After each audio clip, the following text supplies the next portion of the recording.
করার জন্য আমাদের এই সন্তানরা ওভাবেই নিজেদের গড়ে তোলে। একইভাবে নিম্নবিত্ত মধ্যবিত্ত প্রত্যেকটা পরিবার থেকে ছেলেপেলেরা লেখাপড়া করে, রাতে দিনে পরিশ্রম করে। তারা যখন পরীক্ষা দিতে আসে তখন যে রেজাল্টটা পায়, ওখানে কেউ A+, AA+ ইত্যাদি ক্যাটাগরিতে এসে তারপর যখন তারা চাকরিতে যাবে সেই সময় তারা আর টিকে না। তাদের টিকানো হয় না ওই কোটার নামে বরাদ্দ করে যে বাধা সৃষ্টি করে রেখেছে। ওরা বলছে বাধাটা সরিয়ে দিন, এটা সংস্কার করুন, যাতে গোটা জাতি তার ভবিষ্যৎ যে নেতা, গোটা জাতি তাদের ভবিষ্যৎ যে ব্যবস্থাপক, গোটা জাতি তাদের ভবিষ্যৎ যে নিরাপত্তা রক্ষাকারী, তাদেরকে যাতে গড়ে তুলতে পারে। এই আমরাই আপনাদের সন্তান, আমরাই আপনাদের বংশধর, আমরাই এই দেশ রক্ষা করব, আমাদেরকে এই দেশ চালাতে হবে। আচ্ছা বলুন তো, রাষ্ট্র যিনি প্রথম রাষ্ট্রপতি হয়েছেন উনি কি বেঁচে আছেন?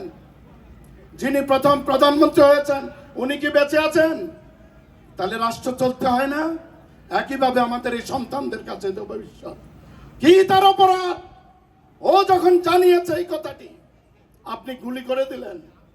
কার এই গুলি? এই সন্তানরা এই ভালোবাসার যে নির্যাস এর মধ্যে দিয়ে গড়ে উঠতে চেয়েছে, গড়ে তুলতে চেয়েছে দেশকে, আপনারা তাদের গুলি করে হত্যা করলেন, আমার মেধাবী সন্তানদের হত্যা করলেন। এই সন্তানরা, এই ছেলে, এই মেয়েরা, এদের যোগ্যতা এবং পরিচয়টা হলো ভালো ছাত্র এবং ভালো ছাত্রী। এদের প্রধান পরিচয় এরা গোটা দেশের সন্তান, আমার, আপনার, আমাদের প্রত্যেকের সন্তান। এরা কে মুসলমান, কে হিন্দু, কে বৌদ্ধ, এদের ধর্মীয় পরিচয় অত নয়। এরা একটা দেশের, একটা পরিবারের সন্তান। এগুলোকে হত্যা করলে কার লাভ হয়? মেধাবী সন্তানরা যদি গড়ে উঠতে না পারে, রাষ্ট্র পরিচালনার জন্য উপযুক্ত সন্তান যদি গড়ে না ওঠে, এই রাষ্ট্র চলবে না, এই রাষ্ট্র তখন থাকবে না। এই রাষ্ট্রকে পরাধীন করবার জন্য আপনি সেনা অফিসার মেরে ফেলেন, এই রাষ্ট্রকে পরাধীন করার জন্য আমার সন্তানরা যারা বেড়ে উঠছে তাদেরকে মেরে ফেলেন। আমার প্রেসিডেন্টদের মেরে ফেলেছেন, শেখ মুজিবকে মেরে ফেলেছেন, জিয়াউর রহমানকে মেরে ফেলেছেন। রাষ্ট্রের রাষ্ট্রপতিকে কারা মারায়, কারা মারায়? কোন রাষ্ট্রের সাথে প্রতিযোগিতা? এরা না থাকলে কোন রাষ্ট্রের উপকার হয়েছে? এটা তো আমরা এই 50-53 বছরে দেখেছি, তাতে সব আমরা বুঝি।